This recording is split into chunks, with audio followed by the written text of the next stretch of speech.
नमस्कार, मी गणेश जाधव आणि आपण पाहत आहे पॉडकास्ट सिरीज 3. आपल्या सगळ्यांचं स्वागत आहे. आज आपल्यासोबत आहेत प्राध्यापक आकाश सोळुंके सर. सर, तुमचं खूप खूप स्वागत आहे.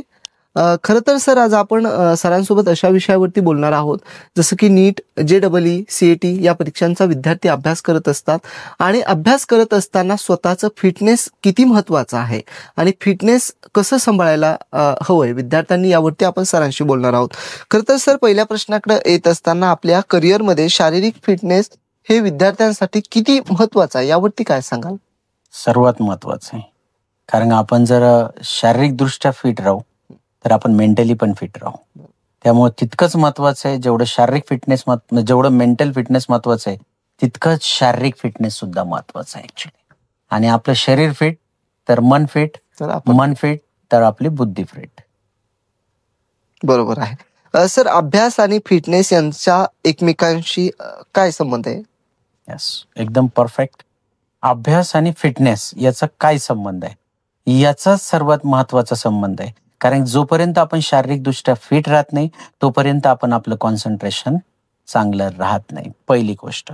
दुसरी गोष्ट, आपण शारीरिक दृष्टिकोनातून म्हणजे आपण फिजिकली जर फिट असू तर आपण मेंटली फिट असू, म्हणजे आपला अभ्यास करण्याचा स्टॅमिना सुद्धा तितकाच जास्त महत्वाचा असतो. दुसरं, नाहीतर मी बरेच विद्यार्थी बघतोय की विद्यार्थी येतात आणि क्लासला आलेत की दुपारी 2-2, 4-4 तास जाऊन घरी जाऊन झोपतात. का? म्हणे थकलोत मी. का बरं? ते शारीरिकदृष्ट्या फिट नाही आहे. दुसरं, जर ते त्यांचं आता बघतोय 2-2, 4-4 तास, 5 तास जर बसले तर विद्यार्थ्यांच्या आताच कंबर आणि मान दुखायला लागलंय. त्यामुळं फिटनेसला फार महत्व आहे. कारण की तुम्ही जर फिट असाल तरच तुम्ही सक्सेस होणार, एवढं आवर्जून लक्षात ठेवा. आपण नेहमी म्हणत असतो की हसत खेळत शिका. तर या सगळ्या गोष्टींमध्ये व्यायाम आणि खेळणं हे किती महत्वाचं आहे, आणि एक अभ्यास, म्हणजे 3. बघा, व्यायाम म्हणजेच एक्सरसाइज ही फार महत्वाची आहेत. कारण की आपली जर बॉडी फिट असेल तर आपण मेंटली तर फिट राहू. आपण बोललोच आहोत. बघा, आता हसत खेळत कोण शिकेल? की जो फिजिकली फिट असेल. बरोबर. जो फिजिकली फिटच नाही, आता समजा तुझं दुखतंय काहीतरी, ओके, आता तू फिजिकली फिट नाही परंतु तरी तू एक्सप्रेस, आज मला माहिती आहे तुला ताप आलेला आहे पण तरी पण तू आलायत, कारण नाही सर माझं शूट आहेत, मला यायचंच आहे, तरी पण ओके, तुला जितकं 100% द्यायचं आहे तो तू देऊ शकणार नाही. तर फिटनेसचं तितकंच महत्व आहे. जेवढं तुम्हाला जेवढं जगण्यासाठी, तर इतकं महत्व फिटनेसचं आहे. नक्की. सर, फिटनेसमुळे मानसिक एकाग्रता आणि आत्मविश्वास कसा वाढतो? ऑब्विसली. आता बघा, मी नेहमीच सांगतो, जो व्यक्ती फिट असतो म्हणजेच तो एनर्जेटिक असतो. आणि एनर्जेटिक असला म्हणजे त्याचं अर्ध काम संपून जातं, तो लवकर सक्सेस होतो. कसं? तर बघा, जो फिट असेल तर तोच हिट होणार आहेत. कारण की तुम्ही जर आजारी माणसं सक्सेस बघितले का, असं 1-2 एक्झाम्पल तुम्ही सोडा, परंतु 99% ज्या सतत आजारी असतात, 8 दिवसातून 4 दिवस आजारी असतात किंवा 2 दिवस आजारी असतात, मग ते लेक्चर मिस करतील, मग ते क्लासेस म्हणजे लेक्चर मिस करतील, ते कॉलेज किंवा स्कूल मिस करतील, मग त्यांचं ऑब्विसली अटेंडन्स म्हणजे ॲब्सेंटी वाढणार आहेत. त्यामुळं त्यांचं कॉन्सन्ट्रेशन पण कमी होणार आहेत, अभ्यासातून ते विचलित होणार आहेत. इतकं महत्वाचं. दुसरं, तुमचा जर बघा, जो जास्त काम करतो तो सक्सेस होत असतो ऍक्च्युली. मग तुम्ही म्हणशाल जास्त काम काय? सुरुवातीला तर आपल्याला जास्त काम करावंच लागेल ना. जास्त काम म्हणजे जास्त अभ्यास. जो जास्त अभ्यास करतो तोच सक्सेस. काम म्हणल्यापेक्षा मी इथं म्हणेल कामाचं हा जो आहे हा एक मोटिवेशन वरती, फिटनेस वरती मी एखाद्या वेळेस नवीन सांगेलच, परंतु जो जितका प्रमाणात अभ्यास करेल, म्हणजेच study it is directly proportional to success, म्हणजेच which is directly proportional to result. म्हणजे सक्सेस म्हणजे रिझल्ट. आज या शालेय जीवनात किंवा कॉलेजच्या लाईफमध्ये सक्सेस म्हणजेच काय, तर रिझल्ट चांगला आहे ना, म्हणजेच काय, चांगल्या कॉलेजला नंबर लागणार. म्हणून fitness is directly proportional to study is directly proportional to success, and success is directly proportional to result. हा आपण फॉर्म्युला बोलू शकतो. आता बऱ्याच वेळेस विद्यार्थी अभ्यास करत असतात, यामुळे बऱ्याच वेळेस थकवा येतो विद्यार्थ्यांना. तर हा थकवा कसा दूर करायला पाहिजे विद्यार्थ्यांनी? यस, मी यावरती एक स्पेशल व्हिडिओ बनवणारच आहे. नक्की.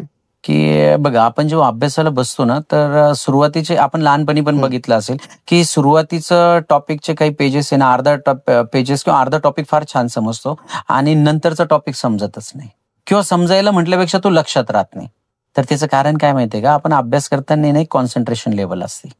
तर ती एक ठराविक कालावधी, ऑलमोस्ट एक 60 मिनिट म्हणजे एका तासानंतर कॉन्सन्ट्रेशन लेवल थोडी डाऊन होते. त्याचा ग्राफ असा आहे, पहिले सुरुवातीला थोडंसं विचलित होतं, नंतर कॉन्सन्ट्रेशन लेवल एकदम हाय जाते, नंतर परत लेवल कमी होते. म्हणजेच काय, आपलं ब्रेन थकतं. ब्रेन थकतं म्हणजे जशी आपली बॉडी थकते तसं ब्रेन थकतं. मग त्याच्यासाठी त्याला एनर्जी लागते. मग आपण एनर्जी ड्रिंक म्हणजे काय, मी म्हणत नाही की मार्केटमधून आणायचे. आपलं निंबू पाणी घ्या, निंबू साखर पाणी घ्या किंवा ग्लुकोज घ्या किंवा इलेक्ट्रॉल घ्या ते, किंवा साधं पाणी प्या. प्रत्येक 1 तासाने ब्रेक घ्यायचा आणि थोडंसं फिरून यायचं. पण फिरून मात्र मित्राकडे जायचं नाही बरं का. मी आवर्जून नेहमी पेरेंट्स मीटिंगमध्ये, पीटीएम मध्ये सांगत असतो. नाहीतर तो गॅप घेतला 1 तासाने तर तो फक्त 1 किंवा 2 मिनिटाचा असेल. त्या गॅपमध्ये काय करायचं, फार झालं तर आय एक्सरसाइज करायचं. मी मुलांना नेहमी सांगत असतो, डोळ्याची. दुसरी गोष्ट, तुम्ही जर एका रूम मध्ये बसेल असेल आणि तिथं विंडो असेल तर बाहेर जायचं, विंडोत बघायचं किंवा दूर काही सीन असेल किंवा आकाशाकडे बघायचं, म्हणजे जेणेकरून आपल्या आय एक्सरसाइज ऑटोमॅटिक होते. राहिले एका ठिकाणी बसले असेल तर उठून एक चक्कर मारायचे. फक्त या काळामध्ये पाणी पिऊ शकतात, बरोबर आहे, फ्रुट्स खाऊ शकतात. या 2 मिनिटाचा, मॅक्झिमम 5 मिनिटाचा ब्रेक. या काळामध्ये टीव्ही समोर जाऊ नका, मोबाईल समोर जाऊ नका, मित्रांकडे तर अजिबात जाऊ नका. कारण तिकडे गेलो तर आपण 2-4 तास कधी संपतील हे आपल्याला कळतच नाही. त्यामुळे नाही तर ब्रेक घ्या म्हटलेत तर ब्रेक इतका लांब नाही घ्यायचा की 1 आणि 2 तासाचा, फक्त 2 मिनिटाचा ब्रेक आपल्याला घ्यायचा आहे, एवढं लक्षात ठेवायचं. सर, एका अनेक विद्यार्थी हे जीवनामध्ये यशस्वी होतात, तर यांच्या ज्यावेळेस हे यशस्वी होतात तर यांच्या आयुष्यामध्ये हा फिटनेस हा किती महत्वाचा आहे?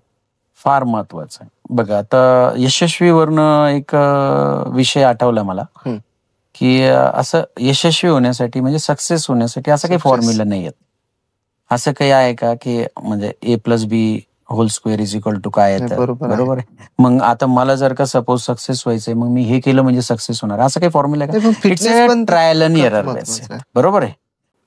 आता आपण फिटनेसवर तर बोललोच आहोत, परंतु जाता जाता एक प्रश्न मला आवर्जून विचारणं महत्वाचं वाटतं की जे टॉपर्स आहे तर यांचं यावरती काय म्हणणं आहे किंवा यांचा अनुभव काय असतो? आता बऱ्याच वेळेस तुमचा संवाद होतो त्यांच्यासोबत, ते सक्सेस झाल्यानंतर तुमच्याकडे येतात, तर काय एक कम्युनिकेशन काय?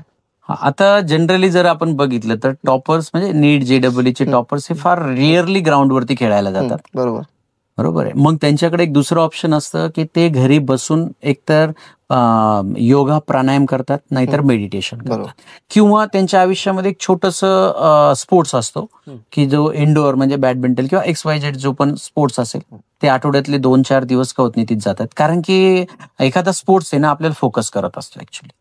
तर त्यामुळं स्पोर्ट्स जरी काही मुलं 9-10लाच ते थोडंसं बॅकफुटला येतात किंवा 10चे एक्झाम झाल्यानंतर बॅकफुटला येतात आणि 11thला ते म्हणतात की सर मला फोकस करायचंय माझ्या स्टडीवरती. म्हणलं ओके, काही हरकत नाहीये.